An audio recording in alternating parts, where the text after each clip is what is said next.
یا اس وقت تک کنفائن کر سکتی ہے جب تک وہ اس کو اس آرڈر کی تعمیل نہیں کرواتا۔ اچھا، اب اس میں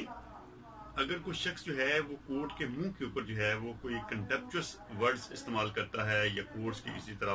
حکم کی وائلیشن کرتا ہے اس طرح کہ جس سے کورٹ یہ سمجھے کہ اس نے کورٹ کی تذلیل کی ہے، یا وہ کورٹ کے بالکل سامنے کھڑا ہو کے جو ہے وہ کوئی تحقیر قسم کے الفاظ یا گالی گلوچ کرتا ہے، تو اس صورت میں جو ہے وہ فاضل جج صاحب سیکشن 228 پی پی سی کے تحت جو ہے وہ اس کو شو کاز نوٹس دیتے ہیں۔ اب جو سیکشن 228 پی پی سی ہے اس میں جو سزا ہے وہ 6 ماہ تک اور 1000 کا فائن ہے۔ اب یہ دیکھنا ہے کہ اس نے کون سا پروسیجر اڈاپٹ کرنا ہے جس سے وہ اپنی اس کنوکشن، یہ جو سزا ہے 228 میں، وہ جو ہے وہ امپلیمنٹ کر سکیں۔ اب جو ہے وہ فاضل کورٹ کے پاس جو ہیں وہ 2 آپشنز موجود ہیں، یا تو فاضل کورٹ جو ہے وہ 480 کے تحت اسی دن اس کو شو کاز نوٹس دے گی اور 1 دن کے لیے جو ہے وہ اس کو کنفائن کر لے گی، اور پھر اس کے بعد جو ہے وہ اس کو 200 تک فائن کر کے چھوڑ دے گی۔ اچھا، اگر کورٹ یہ سمجھتی ہے کہ یہ سزا تو بہت کم ہے تو پھر اس کے بعد کورٹ کے پاس یہ آپشن موجود ہے کہ 482 کے تحت جو ہے وہ کیس اور ملزم کو جو ہے وہ کسی دیگر کورٹ کے پاس بھیجتی ہے، اور وہ کورٹ جو ہے وہ اس کا سارا ٹرائل کرے گی، اور ٹرائل کرنے کے بعد جو ہے وہ اس کو کنوکشن کرے گی۔ اب اگر تو وہ 480 کے تحت جو ہے وہ ڈیل کرے گی تو 480 میں ہے کہ اگر کوئی 228 کی خلاف ورزی کرے گا تو اس کو سزا جو ہے وہ صرف 200 فائن ہوگی۔ لیکن اگر کورٹ یہ سمجھتی ہے کہ زیادہ دینی تو پھر اس کو جو ہے وہ 476 کے تحت پروسیڈ کرنا پڑے گا۔ جب 476 کے تحت پروسیڈ کرنا پڑے گا تو پھر کورٹ کی جو ہے اختیارات وسیع ہو جاتے ہیں، لیکن اس وسیع اختیارات کورٹ اسی وقت استعمال کر سکتی ہے جب جو 476 میں پروسیجر دیا گیا ہے اس کو فالو کیا جاتا ہے۔ اب 476 میں تو یہ ہے کہ کورٹ کو سمری ٹرائل کرنا پڑے گا۔ جب کورٹ سمری ٹرائل کرے گی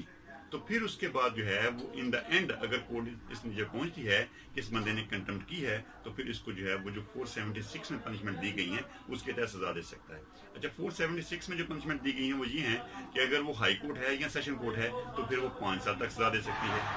ظاہر ہے کہ اگر کسی نے 228 کا جرم اپلائی کیا ہے تو اس کی سزا جو ہے وہ میکسیمم 6 ماہ ہے، تو اس کو ظاہر ہے کہ اس تناظر میں دیکھا جائے گا کہ جو اوفینس ہے اس کی سزا 6 ماہ ہے، تو جبکہ کورٹ کے پاس اختیارات جو ہے وہ 476 اس سے بھی زیادہ ہیں، لیکن وہ 6 ماہ کے اندر رہتے ہوئے اس کو سزا دے گی۔ لیکن اگر اس کے علاوہ کوئی اور کنٹمپٹ ہے تو کورٹ اس سے بھی آگے جا سکتی ہے۔ اچھا، آگے اگر یہ جو 228 پی پی سی کے تحت ٹرائل ہے وہ مجسٹریٹ کر رہا ہوگا تو پھر مجسٹریٹ کے پاس اختیار ہے کہ وہ اس کو 3 ماہ تک سزا اور 1000 روپے جرمانہ کر سکتے ہیں، اور اگر کوئی کرمنل کورٹ ہے یا ریونیو کورٹ ہے تو وہ جو ہے وہ 1 ماہ تک سزا اور 50 روپے تک فائن کر سکتی ہے۔ اب یہ ہے دونوں میں فرق۔ اب ہم بالکل اس کو 2 الفاظ میں اگر یہ ساری صورتحال کو بیان کریں کہ اگر کنٹمپٹ آف کورٹ جو ہے وہ 480 کے تحت پروسیڈ ہوگی تو جج صاحب کے پاس یہ اختیار ہے کہ وہ اسی دن 1 دن کے لیے اس کو کنفائن کر سکتا ہے اور اس کو 200 روپے تک فائن کر سکتا ہے، 200 روپیز تک فائن کر سکتے ہیں۔ لیکن اگر 476 کے تحت اس کو پروسیڈ کرنا ہوگا تو پھر کورٹ کو جو ہے وہ مکمل سمری ٹرائل اڈاپٹ کرنا پڑے گا، اور سمری ٹرائل اڈاپٹ کرنے کے بعد جو ہے وہ اس کو کنوکشن دی جا سکتی ہے۔ اچھا، اب ایک سوال ہمیں آیا ہے لاہور سے، وہ یہ پوچھتے ہیں کہ اگر کسی بندے کے خلاف ایک دعویٰ جو ہے وہ ڈسپوزڈ آف ہو گیا ہے، اب اس دعوے کا وجود نہیں رہا، تو اب اس بندے نے کنٹمپٹ کی ہے تو پھر اس کے پاس کون سا فورم ہے؟ اچھا، اب اس کے پاس جو فورم ہے وہ کنٹمپٹ آف کورٹ آرڈیننس 2003 کے تحت سیکشن 3 اور 4 ہے۔ چونکہ اب دعویٰ ڈسپوزڈ آف ہو گیا ہے،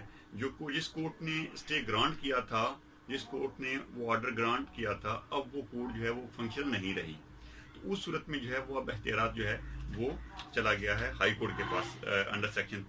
3 اور 4۔ کیونکہ اگر کوئی سول کورٹ کے کسی آرڈر کے خلاف جو ہے کنڈمپ کرے گا یا کسی دیگر کورٹ کے آرڈر کے خلاف کنڈمپ کرے گا تو اس کے پاس جو ریمیڈی ہے وہ ہم نے پہلے پڑھا تھا کہ وہ جو ہے وہ کنٹمپٹ آف کورٹ آرڈیننس 2003 ہے، تب وہ ہائی کورٹ جو ہے وہ اس کو پروسیڈ کرے گا۔ اچھا، ایک اور سوال ہمیں ملا ہے کہ اگر سروس ٹریبونل نے کوئی آرڈر کیا ہے اور جو ہے وہ جس کے خلاف آرڈر کیا ہے کہ وہ اس آرڈر کو امپلیمنٹ کرے، وہ امپلیمنٹ نہیں کر رہا، تو پھر ہمارے پاس کیا ریمیڈی؟ اگین ہمارے پاس ریمیڈی جو ہے وہ سیکشن 3 اور 4 کنٹمپٹ آف کورٹ آرڈیننس 2003 کی ہے کہ ہم نے 3 اور 4 سیکشن جو 2003 آرڈیننس ہیں اس کے تحت جو ہے وہ ہائی کورٹ میں جانا ہے اور وہاں پہ یہ کہنا ہے کہ سروس ٹریبونل نے یہ آرڈر گرانٹ کیا تھا، فلاں بندہ جو ہے وہ اس کو امپلیمنٹ نہیں کر رہا، اب اس کو جو ہائی کورٹ کی ذمہ داری ہے اس کو امپلیمنٹ کرائے اور کنٹمنرز کو جو ہے وہ پنشمنٹ دے۔ بہت شکریہ، اللہ تعالیٰ آپ کا حامی ناصر ہو۔ اگر آپ کو ہمارا آج کا لیکچر پسند آیا ہو تو آپ ضرور ہمیں جو ہے وہ سبسکرائب کیجئے گا، شیئر کیجئے گا اور ہمارے لیکچر کو لائک کیجئے گا۔ اللہ حافظ، اللہ آپ کا حامی ناصر ہو۔